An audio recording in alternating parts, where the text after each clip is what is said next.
For the last part, I wanted to say the other video that I did that was not audible. What I said generally, basically, I have to summarize it now. So what I said is just that I was just telling you guys opportunities. So there's what's called Aupair. It's like one. Aupair is like the first stage. Like I said earlier, for you to come to do these programs, whatever I'm gonna mention here, you have to have the German language. Yeah, the A1, A2, or B2. It's up to you now to decide either you want to advance with the language or you just want to learn the basics. Like when I say the basics, just A1 and A2. So there are opportunities for every level of the language, but it all begins with the language. So if you are to learn A1 and A2, there are opportunities for that. If you are to learn B1 and B2, there are opportunities for that. C1 and C2, there are opportunities for that. But C1 and C2 now is most of the times we don't do them when we're still back home in our home countries.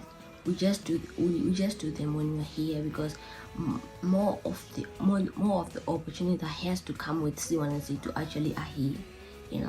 So if you do A1 and A2, you most probably to come here and do what's called Aupair. What's Aupair?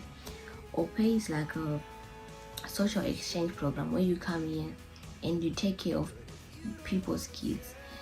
So you'll be like a helper at home, or a nanny, so to say. You take care of a certain family's kids. You do everything concerning their kids. You start their day with them, prepare them for school. You even go with them to school, prepare their lunch, anything concerning the kids. You go to the playgrounds with them, you play with them, you go outside with them for walks, and anything concerning their kids you have to do. So when it comes to Aupair, you'll be staying with that family under their roof. Whatever they eat, that's what you eat. It differs from family to family. Sometimes some other families, you have like your own apartment. Some families you stay in your own room within their same house. Yeah, so you do everything together. Whatever they eat, that's what also you eat. Sometimes when they go for holidays, they go with you to their church. You basically their kid, sort of like a sibling. So do they pay you? It's not really considered as a salary, but it's like a pocket money. I think the last time I checked it was 280 euros. Now I'm not really sure, but it's considered as pocket money. So it's just money for you to buy little things that you need, and so if you want, sometime I'll invite someone who once did Aupair. I actually wanted to do Aupair, but then the process of coming from my home country became complicated. So I end up applying straight for apprenticeship. Yeah.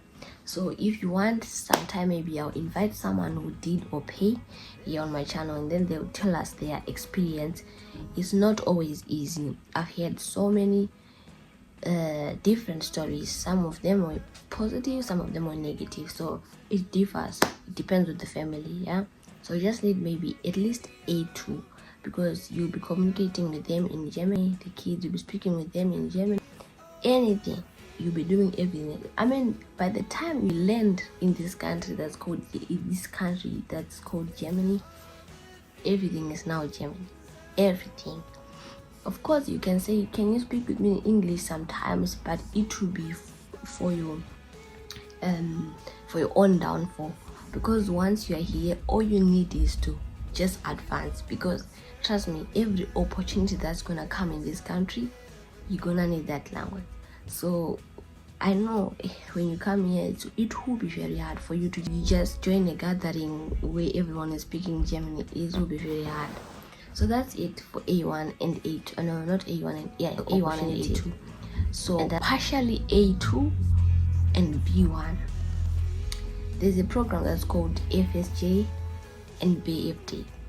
So these two programs, it's more like one and the same thing. So FSJ, it means Freiwilligendienst. Yeah. So it's like voluntary service. It's a social program. It's a voluntary service. You come here, you volunteer to work in different health and health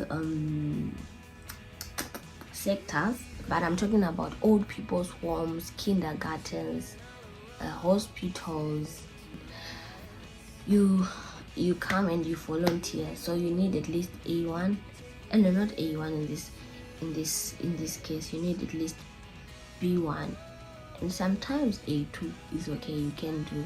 So it's more like Aupair, but this time you're under an organization, whether it's a clinic, a hospital, or a home where they just take care of disabled people, or a care home.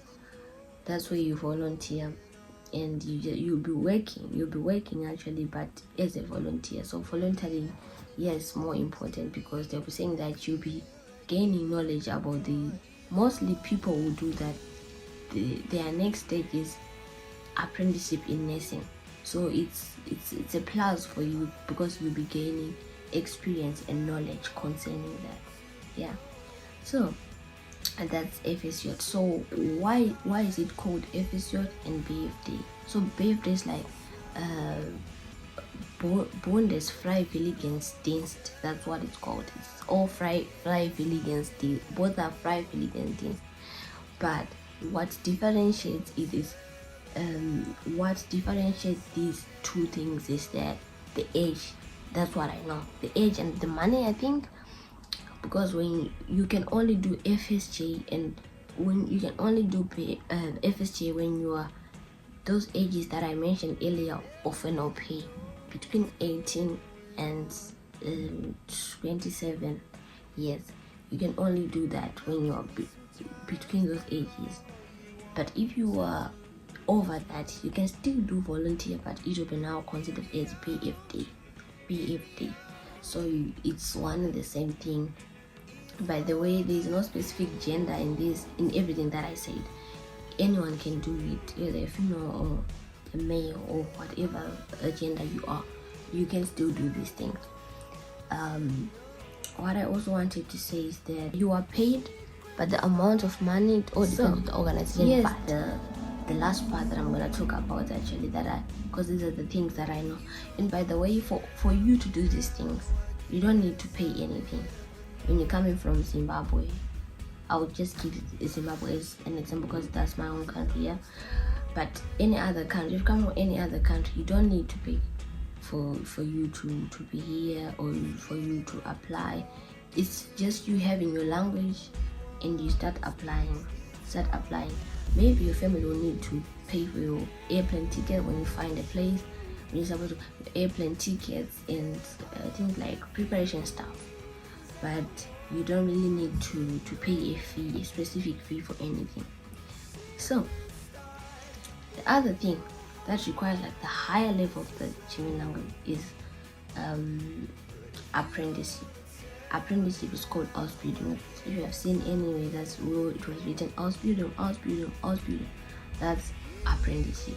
So apprenticeship is on-job training. I think we all know that, or have that in our country.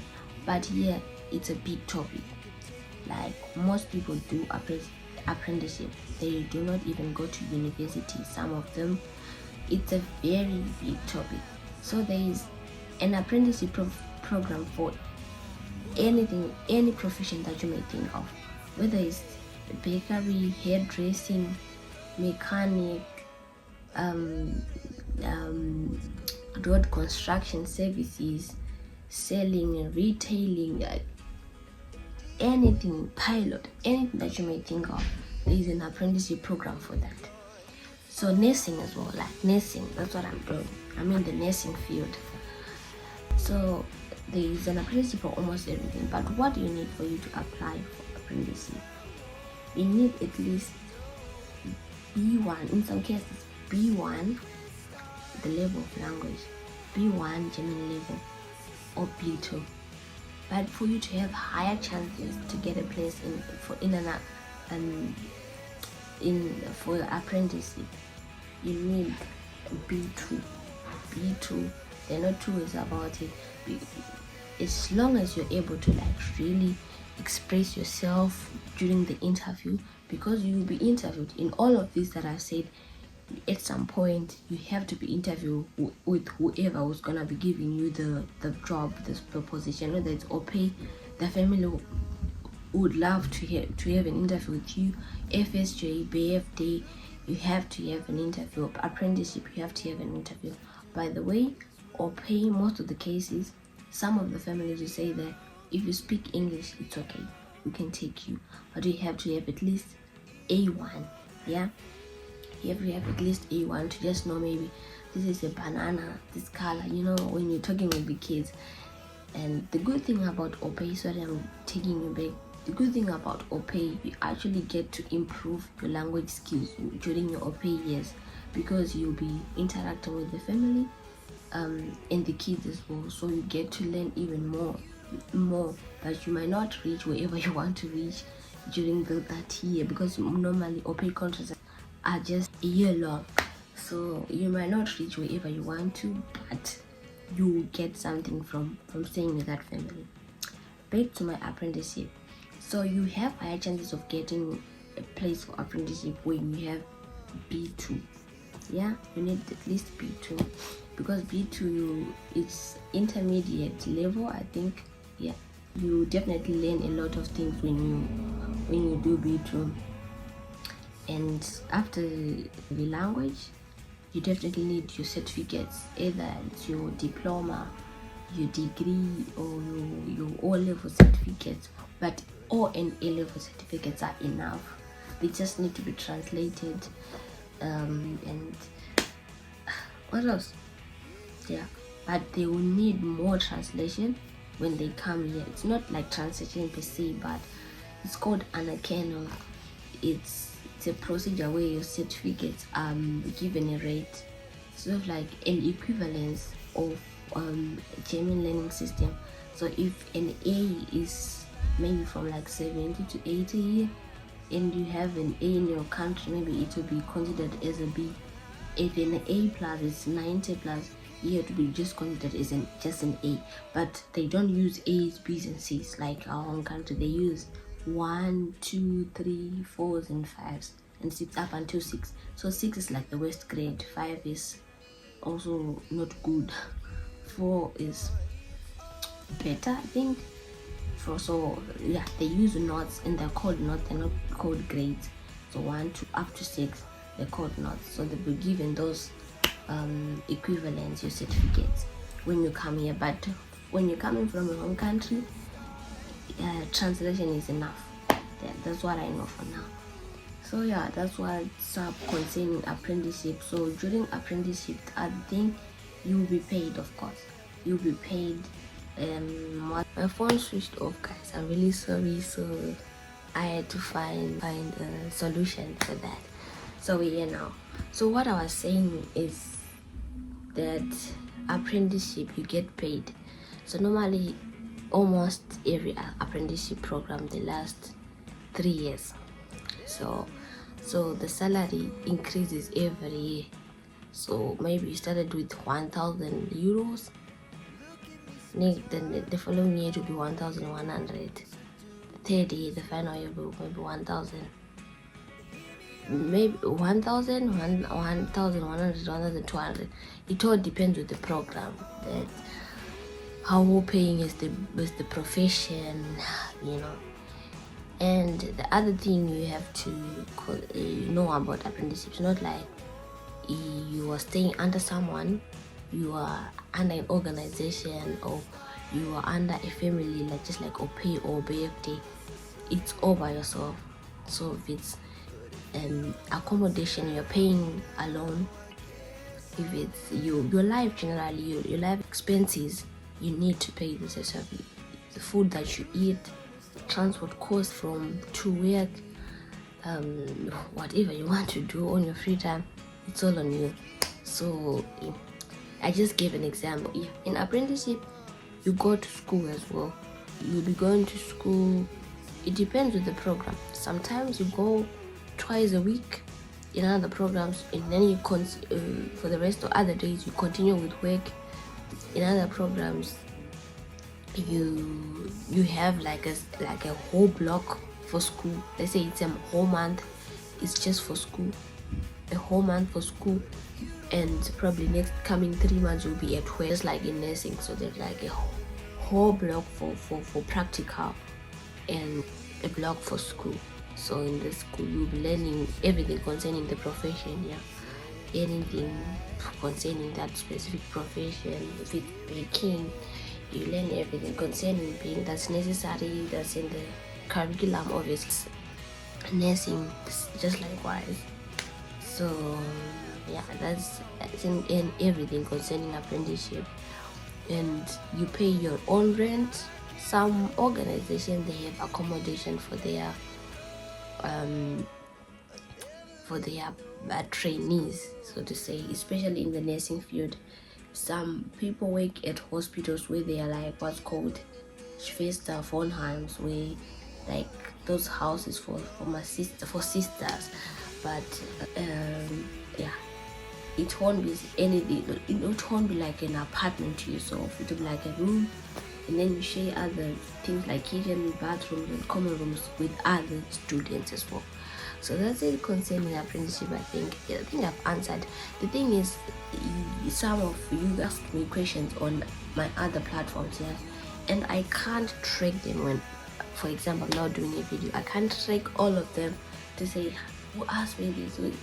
But I think I've tried to answer. And concerning the visa process in Zimbabwe or whatever country, it differs. It differs.